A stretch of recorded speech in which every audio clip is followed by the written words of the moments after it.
There was that ant that stood up to me. Yeah, but we can forget about him. Yeah, it was just one ant. One ant. Yeah, you're right. It's just one ant. Yeah, boss, they're puny.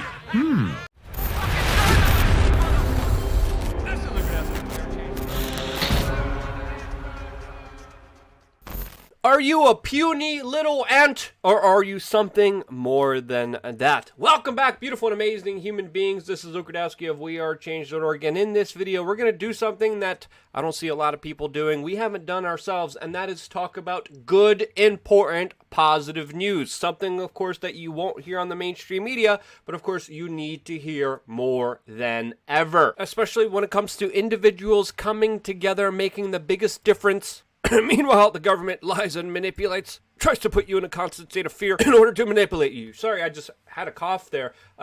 Nothing to worry about there at all, YouTube censors. Don't worry. We're still taking everything very seriously. Trust your doctors. Nothing to see here. Okay, are the YouTube moderators gone?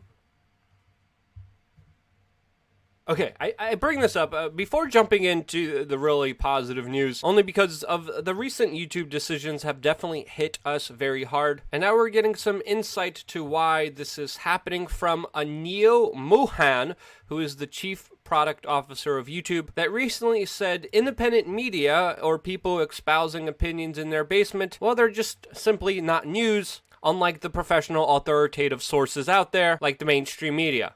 You know, the same mainstream media like CNN, which one of their star anchors had the sickness and was going outside, while, of course, he's telling you to stay inside. The same mainstream media that told us there was weapons of mass destruction. Jeffrey Epstein was that charity-giving, upstanding human being. Yeah, that mainstream media. And I could make a whole video about this Neil Mohan's comments, which again, in my opinion, are absolutely mind-boggling, especially since we're in a situation where no one really knows what's going on. Many people are wrong, even the experts. And as an independent media organization that has been taking this seriously all the way in January, told you that this was going to be something major, and also does on-the-ground exclusive reports, not only on Jeffrey Epstein's island, but in countries like Venezuela and Somalia. To hear such disparaging comments that we provide no context is absolutely absurd. And now, after just being fully demonetized by YouTube, they put our efforts in question and our abilities to do our on-the-ground reporting, which we're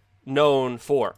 And that's why we appreciate everyone's support. Before you do support, make sure you do have your food and water supply secured, which we've been telling you to do from a very long time. But if you haven't done it, please do that first. And if you're feeling giving, we appreciate any support we could get on wearechange.org/donate. There's many ways that you could help and contribute, even ways without spending a single dollar. Check out wearechange.org/donate to be a part of this independent media organization. Now, just jumping right into this topic, obviously we're living in extraordinary times with a situation that is developing and changing right in front of our eyes. There's been a lot of flip-flopping, not only by government agencies, but the, quote, trusted authorities, even mainstream media figures, independent figures. We've been hearing, don't wear a mask, wear a mask, it's nothing. It's not going to hurt you. It's contained. It's just going to be like the flu. It's going to be like the Spanish flu. It's going to be like a global pandemic that's going to wipe out millions. Oh, the projections were totally wrong. Fever's a main symptom. Now fever's not a main symptom. Stay inside unless you're essential. What is essential? We don't know. This definitely didn't come from a biolab. Oh, it probably did come from a biolab. Oh, it was definitely that new cell phone technology that makes your cell phone work quicker. No, it definitely wasn't that. No, it's the flu. No, wait, it's all a scam. It's all a lie. Oh, no, wait, it is serious. On and on and on. I could keep going about the things that just have been completely contradicted just within the last few days from what people normally commonly believed as the truth. It's definitely, the one certainty is that we are in an uncertain situation. And with those uncertain situations, especially with experts and even some people who are convinced that they're the most open-minded people believing that they have it all figured out, obviously they don't. And because of that unknown situation, some politicians have decided to take the situation into their own hands and, according to many, have definitely overreacted, enabling and empowering themselves while taking away people's basic human rights. Powers which, of course, they will most likely never give back, or if so, will do it reluctantly. And it's important to point out here, while everyone is on a total lockdown, the people who are friends with these politicians get to have their businesses open, just like the multinational corporation Walmart that's actually investing in Wuhan, China right now. That's an actual legitimate fact here. Like Amazon, that is putting workers in unsafe positions, firing anyone who complains, as they work hard to ship you non-essential items, including toys, to family-friendly show here. Let's just say, plunger yourself. All the while, other businesses and even other responsible individuals that are going out of their way to practice proper etiquette and consideration of other individuals, having the proper PPE, following all the protocols, well, they get swatted all across the country, or fined, or ticketed, or threatened by individuals who claim to protect and serve you, that of course are enforcing social distancing rules by violating social distancing. This latest clip here from New York City is a little bit egregious, especially with a wannabe gangster thug police officer acting like a wild animal and beating up and jumping an individual for just filming the situation of them breaking the social distancing while enforcing social distancing. I mean, look at this kind of animalistic, barbaric behavior that is just not social distancing. And of course, this is going to happen more and more, to even greater extent, to more insane measures that are already being implemented, like in the United Kingdom, where the police are asking you to snitch on someone who is allegedly repeating conspiracy theories. Now, in one part, why this is happening is because of the larger divide and conquer agenda out there that is trying to get you to hate your fellow man, to see anyone else except them as the real problem here. Now hang on here with me for just a little bit as I explain what is really going on right now, since of course there have been a lot of distractions in the media that want to keep you in a constant state of fear, not questioning them or their quote authority, and they definitely don't want you figuring out that with all of these problems, the solution is right in front of our eyes. Now, the first step to realizing it is to understand that a lot of the information that we're getting is, of course, misrepresentation of what's happening, especially when it comes to some of the latest photos that are being released showing people allegedly crowded all around each other, not listening or abiding or caring about, quote, social distancing.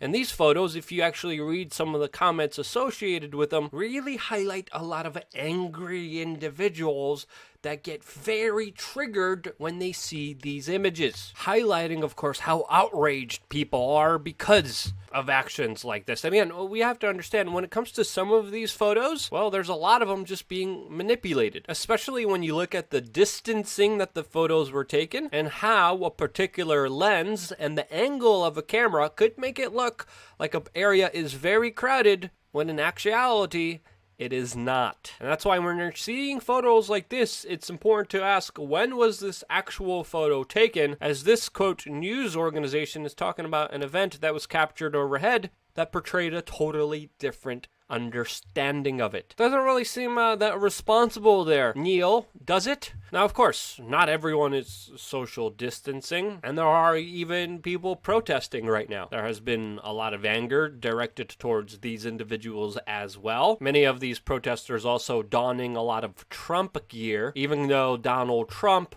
criticizes governors for opening up their states and is not a fan of the Swedish model when it comes to reopening. But nonetheless, it seems to be a lot of Trump protesters that are characterized as individuals who just want their haircuts. There has also been a lot of anger directed towards nurses, and of course their very unchoreographed, really awkward and filled with a lot of dark humor dancing videos that have also galvanized a lot of hate. And yeah, they are, that's just strange.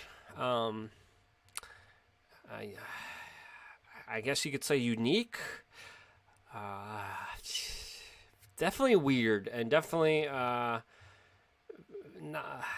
not very reassuring during the situation that we're in. But I think it's fair to say that there's definitely two types of individuals out there right now. One individual that really hates the protesters, and another individual that really hates the nurses. And again, one thing that is common here is that this is being fueled by the media and, of course, social media. Hatred for one another, for the lower class, for the middle class, for blue-collar workers to emotionally react in hatred of these individuals rather than empathy. Okay, the TikTok nurses are a strange case here. I agree. But a lot of people have completely forgotten the ability to empathize with other human beings. There have been other scientific studies that are showing that empathy is going down, which could be a byproduct and a core reaction to everything that we're seeing promoted on, of course, social media that curates its timelines so it decides what it shows you or not. Facebook and other big social media tech giants have also run psychological experiments on how to manipulate people's emotions depending on what they show in their, quote, timeline. And we need to be made aware of that right now, because when we look at these protesters, we should see individuals that are worried about their livelihood as they worry about the larger economic ramifications that, according to some estimates, will have more of a devastating impact on human life than this sickness. This individual, well, maybe a couple of them, but the majority of these individuals are not here protesting because they want a haircut. They're protesting because they're deathly afraid of the economic ramifications that are going to be severe that I've been warning about since February. The dancing nursing videos, definitely not socially congruent, definitely not smart, definitely something that they should keep to themselves and not put on TikTok, in my own personal opinion, but also something that helps them unwind and relax. And when you talk to nurses and a lot of people that work in trauma-related professions, you see a lot of dark humor. You see a lot of awkward comments and behavior. And I can't believe I'm saying this, you should try to empathize with them as well, no matter how cringy they are. Because at the end of the day, they're just human beings as well. And there's good human beings and there's bad human beings. To classify and think that all nurses and all protesters are bad is a part of the social conditioning happening right now in order to divide and conquer you. Also, another important distinction to point out here is that many hospitals, depending on, of course, their location, some of them have been completely empty, some of them have been half empty, some of them have been very busy, but overall, the projections have been wrong. There have been a lot fewer hospitalizations than believed, and a lot of the hospitals are going out of business, and a lot of nurses are being fired right now, mainly because of the elective surgeries not happening there, which is the #1 generator for most hospitals. Cancer screenings and other important procedures have been totally stopped because of this madness, which will cause a lot of suffering for, of course, these individuals, which you should have empathy for. You should try to understand and share some of their feelings. And the first step to doing that is by getting rid of the fear-mongering that leads you into a panic, into an emotionally induced state, which you are more likely to be manipulated if you are in. Because the bigger truth that is being kept away from you is that the only thing that's going to help you during this situation is you yourself.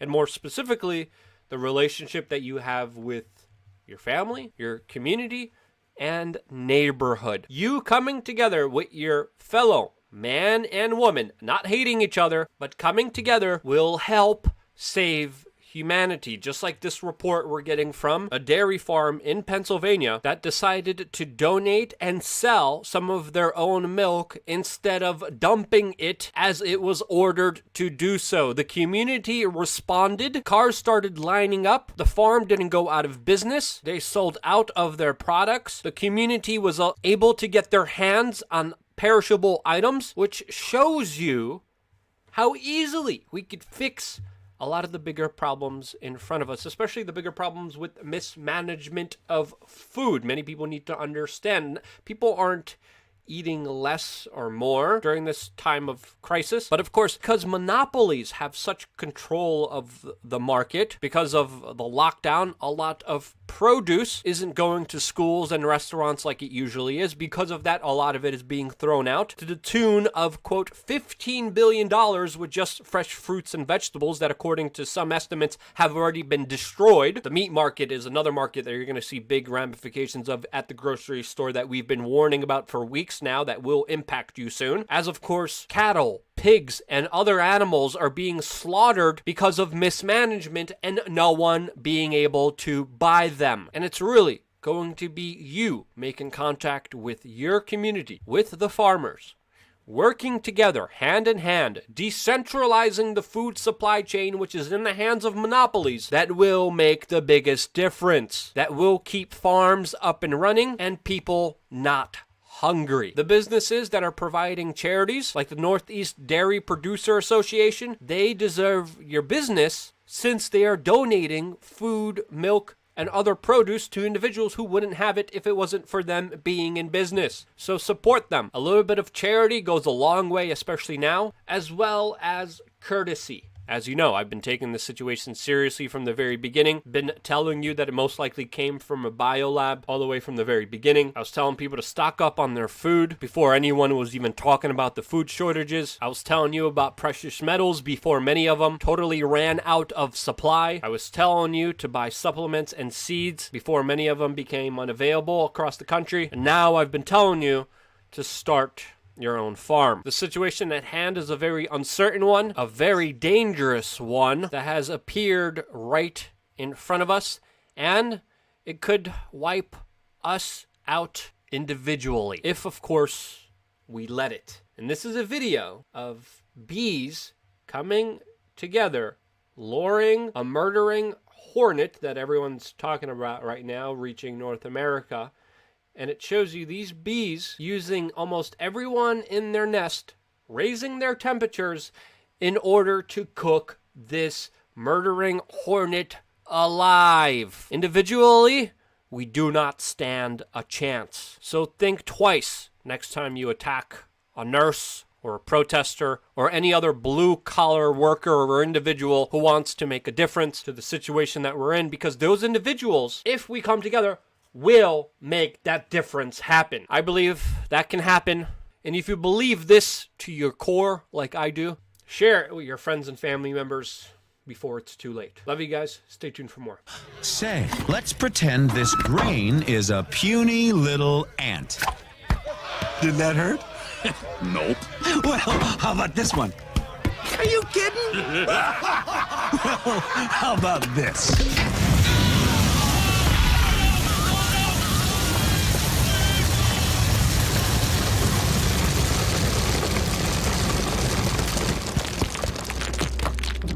You let one ant stand up to us, then they all might stand up.